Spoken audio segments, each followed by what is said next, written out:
módulo 3, carreira dentro e fora das organizações.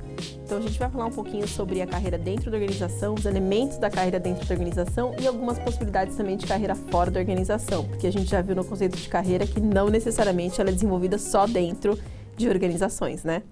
Falando um pouco sobre a carreira dentro das organizações, você deve estar se pensando, né? Mas professora, o conceito moderno de carreira fala que eu gerencio a minha própria carreira. Então, o que a organização faz? Né? Qual que é o papel da organização em tudo isso? As organizações, elas podem ser consideradas como um espaço em que as carreiras se desenvolvem, né? Tem autores que veem as organizações como grandes sistemas de carreira, em que você pode construir a sua carreira dentro delas. Mas a relação que a organização tem numa carreira moderna, no conceito de carreira moderna com a sua carreira, tem muito mais a ver com um papel de mediação do que de gerenciamento da sua carreira.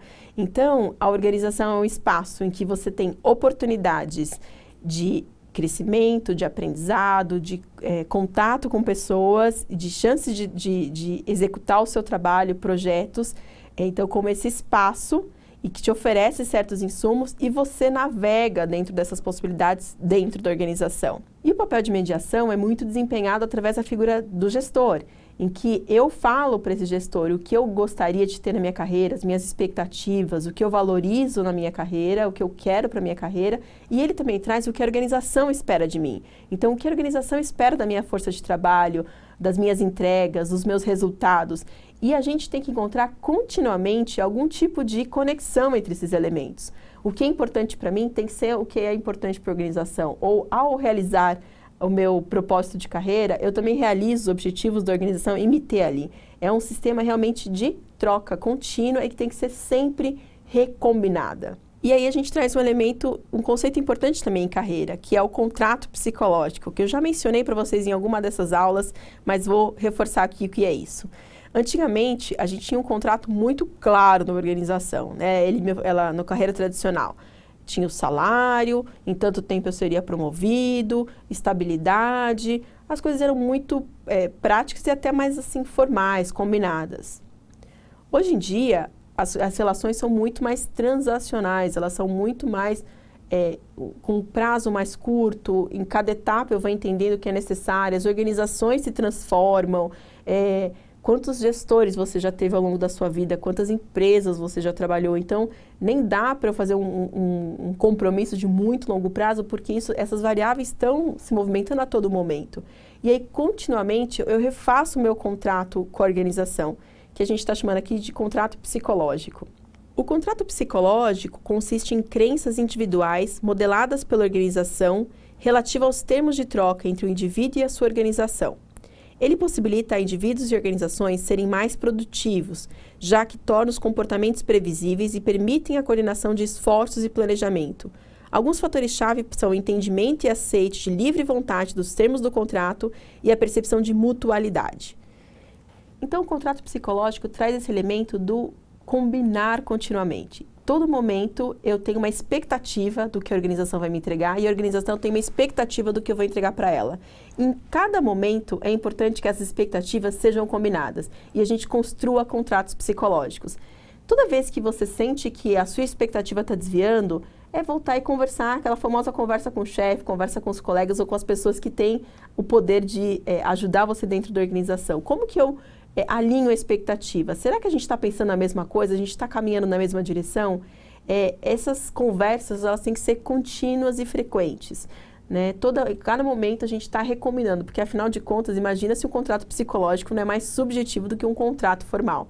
A cada momento é importante a gente deixar claro o que a gente espera da organização.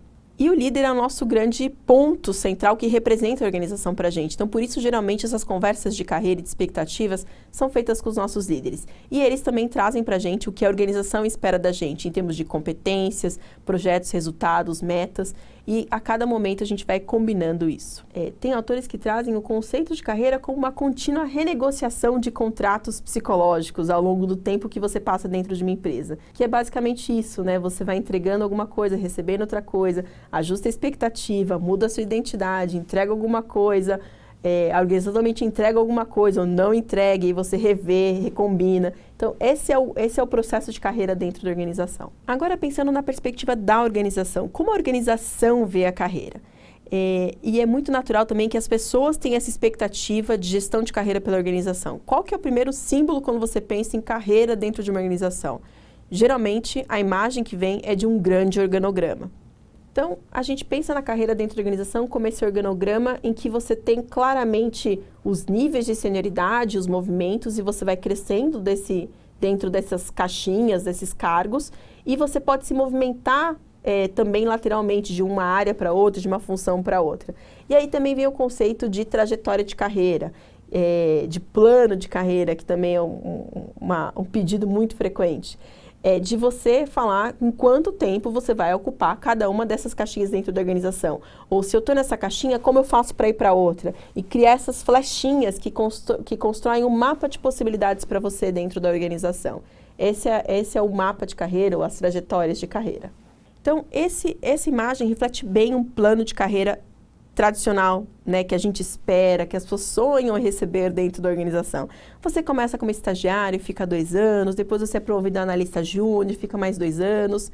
Aí, dependendo do que é necessário, sempre cada movimentação tem um requisito de acesso relacionado à sua formação, seus idiomas, certificações, experiências, competências.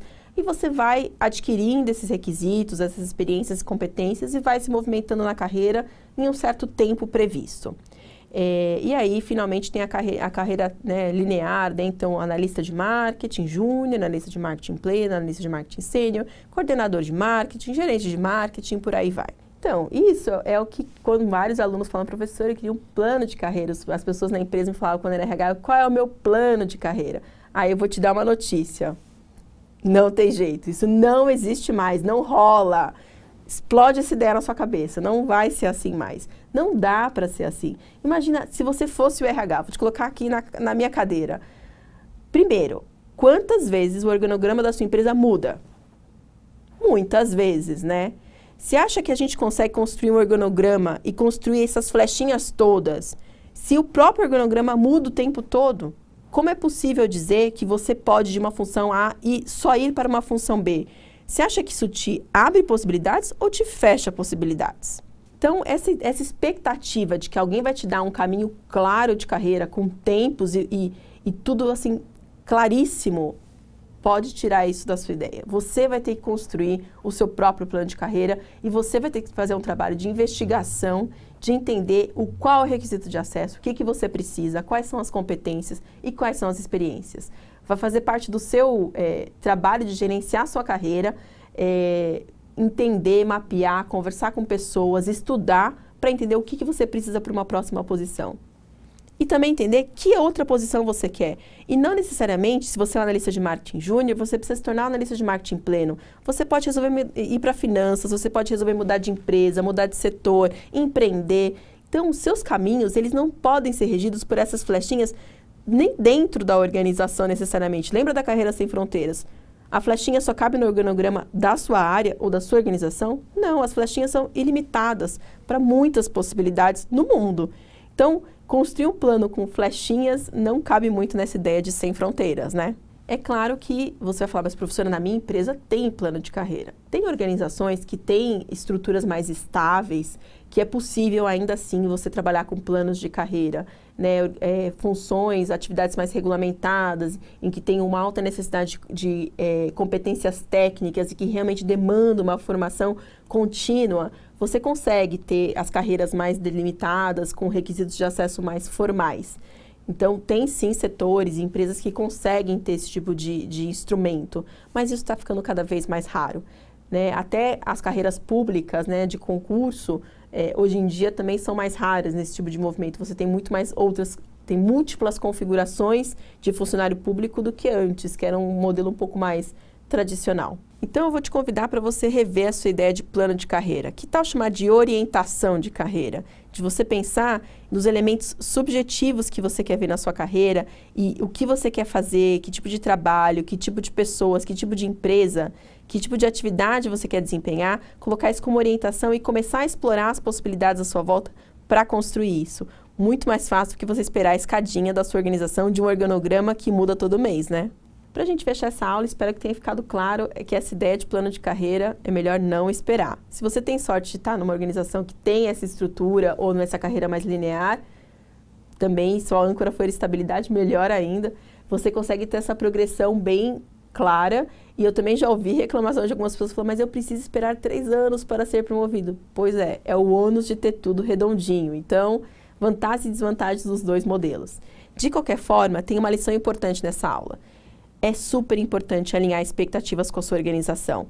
É muito importante que você redefina o contrato psicológico. A coisa mais frequente que eu vejo é de pessoas que têm certeza que falam para a empresa o que elas querem e que a coisa não acontece. E aí eu tenho dúvidas. Será que você fala mesmo? Será que você está falando para a pessoa certa? Será que você está falando de uma maneira clara? E quando eu realmente faço essas perguntas, a pessoa percebe que ela acha que fala, acha que comunica as expectativas e, na verdade, não comunica. Então, minha dica aqui para você é, deixe muito claro, defina as suas expectativas de carreira primeiro e deixe muito claro para o seu gestor o que você espera e o quanto você está satisfeito com a configuração atual e o que você espera para o seu futuro. Então, é importante você ter essa clareza e esse diálogo aberto com as pessoas que importam dentro da organização para ajudar que você realize seus planos de carreira.